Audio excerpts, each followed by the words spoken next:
Dalam penaklukan kerajaan yang ada di Bali, Gajah Mada menggunakan siasat untuk mengalahkan kerajaan di Bali. Kisah penaklukan Majapahit terhadap kerajaan Bali dikarenakan saat Raja Bali bergelar Sri Astasura Ratna Bumi Banten yang memerintah pada tahun 1331 itu tidak bersedia tunduk di bawah kekuasaan Majapahit. Majapahit pada saat itu dipimpin oleh Ratu Tribhuwana Tunggadewi. Usaha yang dilakukan oleh Majapahit untuk menaklukkan Bali Bedulu tidaklah mudah. Hal ini dikarenakan kerajaan Bedulu memiliki patih dan menteri yang kesaktiannya sangat tinggi sehingga sulit untuk ditaklukkan. Di antara patih dan menteri kerajaan Bedulu adalah Patih Gebu Iwa dan Ki Pasung Grigis. Dalam video kali ini akan membahas penaklukan kerajaan Bali yang dilakukan oleh Patih Gajah Mada terhadap Patih Gebu Iwa. Apabila ada kesalahan dalam penyebutan nama, gelar, tahun maupun perbedaan versi sebelumnya saya haturkan mohon maaf yang sebesar-besarnya. Kritik, saran, serta koreksi silahkan Anda tuliskan di kolom komentar. Sampaikanlah kepada anak cucu kita bahwa kita adalah bangsa yang besar. Cintailah budayamu, banggalah dengan bangsamu, pelajarilah sejarah nenek moyangmu. Betapa hebatnya nenek moyang kita, maka engkau akan bangga dengan bangsamu sendiri. Assalamualaikum warahmatullahi ta'ala wabarakatuh. Salam Rahayu. Om Swastiastu, Namo Buddhaya, salam kebajikan. Selamat datang di Jinglang Channel. Gegarane wong akrami among api pawit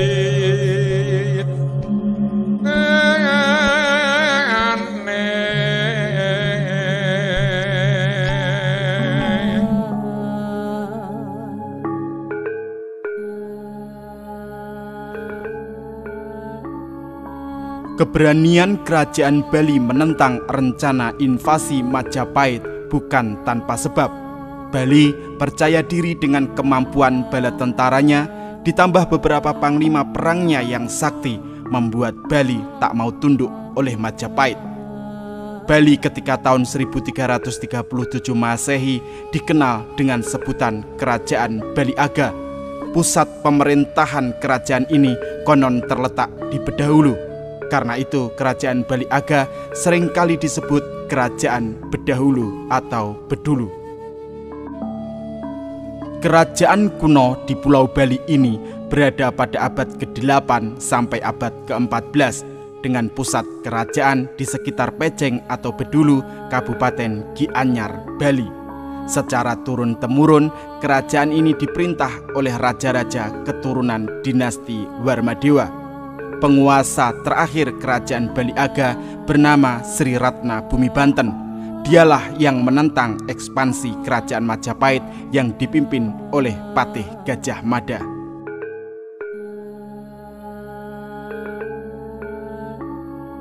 Sri Ratna Bumi Banten sendiri merupakan keturunan Kerajaan Daha. Kerajaan Daha sudah ada sebelum Kerajaan Kadiri berdiri. Daha merupakan singkatan dari Dahanapura yang berarti kota api. Nama ini terdapat dalam prasasti Pamotan yang dikeluarkan Airlangga pada tahun 1042 Masehi. Saat memimpin Kerajaan Bali Aga, Sri Ratna Bumi Banten dikenal sebagai raja arif dan bijaksana. Dia juga memiliki kesaktian tinggi. Belum lagi saat itu Sri Ratna Bumi Banten dikelilingi punggawa-punggawa yang kesaktiannya tersohor seantero jagat. Kerajaan Bali Aga selain memiliki bala tentara besar, daerahnya pun gemah ripah loh jinawi, toto tentrem, kerto raharjo. Rakyat Bali sangat mencintai rajanya lantaran Sri Ratna Bumi Banten memerintah dengan adil dan bijaksana. Alasan inilah yang membuat kerajaan Majapahit dan tentunya Patih Gajah Mada tidak gegabah menghadapi Bali. Meskipun saat itu Majapahit sebenarnya telah menaklukkan kerajaan Daha, induk kerajaan Bali Aga. Hubungan Bali Aga dengan Daha sudah terjalin cukup lama. Sebelumnya pada tahun 1222 Masehi, saat kerajaan Bali Aga belum dipimpin oleh Sri Ratna Bumi Banten, kerajaan ini pernah ditaklukkan oleh kerajaan Singosari yang berada di bawah kekuasaan Raja Kertanegara. Sedangkan kerajaan Singosari ditaklukkan kerajaan Daha pada tahun 1292. Karena itu, kerajaan Bali Aga secara otomatis berada di bawah kerajaan Daha. Selanjutnya, pada tahun yang sama, Daha ditaklukkan oleh kerajaan Majapahit. Secara otomatis pula, seharusnya kerajaan Bali Aga ini juga tunduk pada kerajaan Majapahit. Sama halnya saat kerajaan Daha menguasai Kertanegara. Namun, kerajaan Bali Aga ternyata tidak mau tunduk kepada Majapahit, hingga menyebabkan Putri Tribuana Tunggadewi marah dan memberikan kuasa kepada rakyat Patih Gajah Mada untuk mengatur siasat mencari cara agar Bali dapat ditundukkan di bawah Majapahit. Sikap Raja Bali Aga yang menentang dan tidak bersedia tunduk di bawah kekuasaan Majapahit menimbulkan ketegangan antara kerajaan Bali dan kerajaan Majapahit. Meski begitu, tidak mudah bagi Gajah Mada menundukkan kerajaan Bali. Apalagi di sana ada Patih Kebu Iwa yang mempunyai kesaktian yang sangat tinggi. Rapat pimpinan kerajaan Majapahit memutuskan sebelum Gajah Mada melakukan penyerangan ke Bali, maka Kebu Iwa sebagai orang yang kuat dan sakti di Bali harus disingkirkan terlebih dahulu.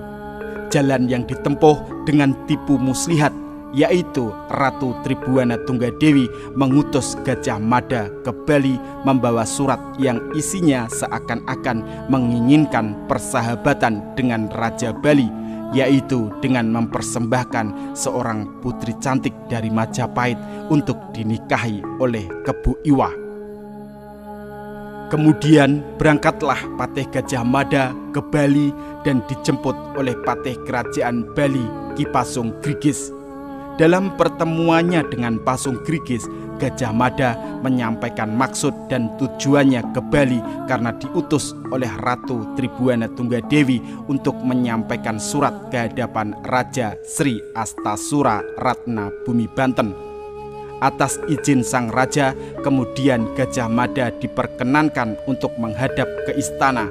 Di hadapan sang raja, Gajah Mada menyampaikan maksud kedatangannya dan menyerahkan surat dari Ratu Tribuana Tunggadewi yang isinya sang ratu menginginkan persahabatan dengan Raja Bali dengan mempersembahkan seorang putri cantik dari Majapahit untuk dinikahi oleh Kebu Iwa. Melihat isi surat yang dibawa oleh Gajah Mada tersebut, Raja Bali sangat gembira hatinya. Menanggapi tawaran dari Majapahit, Kebu Iwa yang setia terhadap rajanya memohon petunjuk dan persetujuan. Sang raja pun menyetujui tanpa rasa curiga. Gajah Mada bersama Kebu Iwa kemudian mohon pamit kepada Raja Bali untuk ke Majapahit.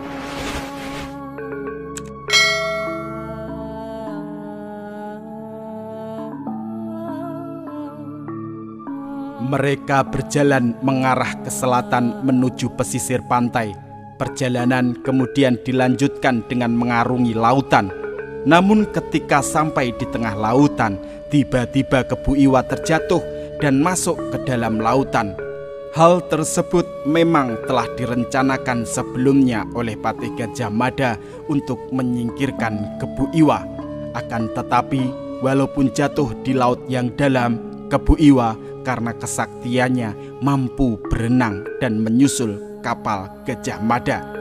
Setelah menempuh perjalanan yang panjang, akhirnya sampailah di pantai Banyuwangi. Di sana mereka mampir di rumah Raden Arya. Keesokan harinya Gajah Mada melanjutkan perjalanannya ke Majapahit dan meminta kepada Kebu Iwa untuk menunggunya karena dia akan melaporkan terlebih dahulu hasil perjalanannya ke Bali. Kemudian sampailah Gajah Mada di istana Majapahit dan langsung menghadap Ratu Tribhuwana Tunggadewi dan melaporkan hasil kunjungannya ke Pulau Bali. Gajah Mada juga melaporkan bahwa dia telah berhasil membawa Kebu Iwa dan sekarang telah menunggu di Banyuwangi. Setelah melalui perundingan yang cukup panjang, akhirnya diputuskan bahwa upaya yang ditempuh adalah dengan menyediakan seorang gadis cantik untuk Kebu Iwa. Kemudian diutuslah seseorang untuk menjemput Kebu Iwa yang ditinggal Gajah Mada di daerah Banyuwangi. Gajah Mada kemudian menyambut kedatangan Kebu Iwa dan mengajukan permintaan kepadanya agar berkenan membuat sumur air yang nantinya akan dipersembahkan untuk wanita calon pendampingnya dan bisa dimanfaatkan rakyat Majapahit yang saat ini sedang kekurangan air. Kebu Iwa memiliki jiwa besar dan lurus hatinya. Akhirnya dia pun meluluskan permintaan tersebut. Kebu Iwa kemudian membuat sebuah sumur air di tempat yang telah ditentukan. Dalam waktu yang cukup singkat, sumur telah tergali cukup dalam, tetapi belum ada mata air yang keluar. Sementara di atas lubang sumur yang digali oleh Kebu Iwa, para prajurit Majapahit terlihat berkerumun. Nampaknya mereka memusatkan perhatian kepada Gajah Mada, seakan-akan mereka menantikan suatu perintah. Benar saja, tiba-tiba Gajah Mada memerintahkan para prajurit untuk menimbun sumur yang digali oleh Kebu Iwa dengan batu. Seketika itu juga para prajurit menimbun lubang sumur yang sedang dibuat oleh Kebu Iwa. Nampak Kebu Iwa sangat terkejut dan berusaha menahan jatuhnya batu. Dalam waktu yang singkat, lubang sumur itu pun tertutup rapat, mengubur Kebu Iwa di dalam sumur yang telah dibuatnya. Tetapi tanpa diduga, tiba-tiba timbunan batu melesat ke segala penjuru menghantam para prajurit Majapahit.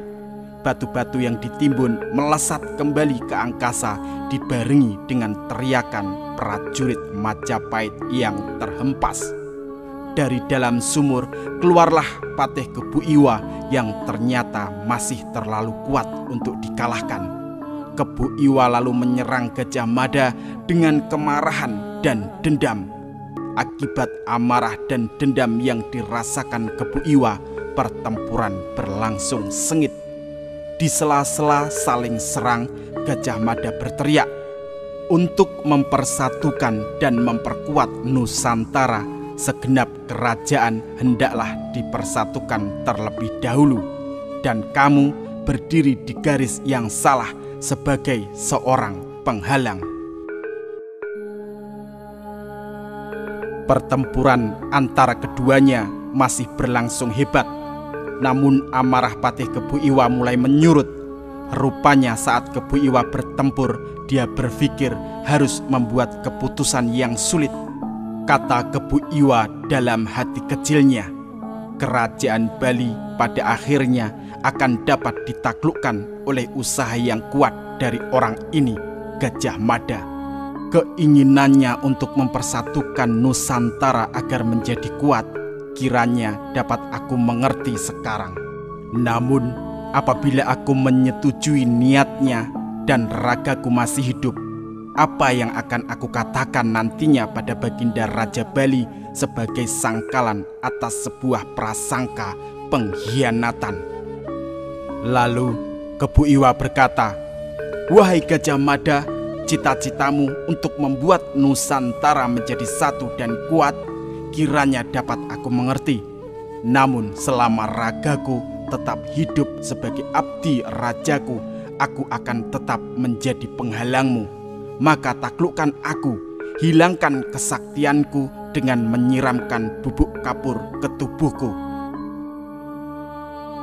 Pernyataan Kebu Iwa itu rupanya membuat terkesima Gajah Mada. Namun Gajah Mada yang mengerti atas keinginan Kebu Iwa lalu menghantamkan tangannya ke batu kapur, dan batu itu pun luluh lantak menjadi serpihan bubuk. Gajah Mada kemudian menyapukan bubuk tersebut ke arah Kebu Iwa dengan ilmunya. Bubuk kapur meliputi tubuh sang patih Kebu Iwa. Nampak Kebu Iwa sesak nafasnya oleh karena bubuk kapur tersebut. Kiranya bubuk kapur tersebut membuat pernafasan Kebu Iwa menjadi terganggu. Hal tersebut mengakibatkan kesaktian Kebu Iwa menjadi lenyap. Gajah Mada lalu melesat dan menusukkan kerisnya ke tubuh Kebu Iwa. Dengan gugurnya Kebu Iwa, maka satu kekuatan besar kerajaan Bali dapat dilumpuhkan.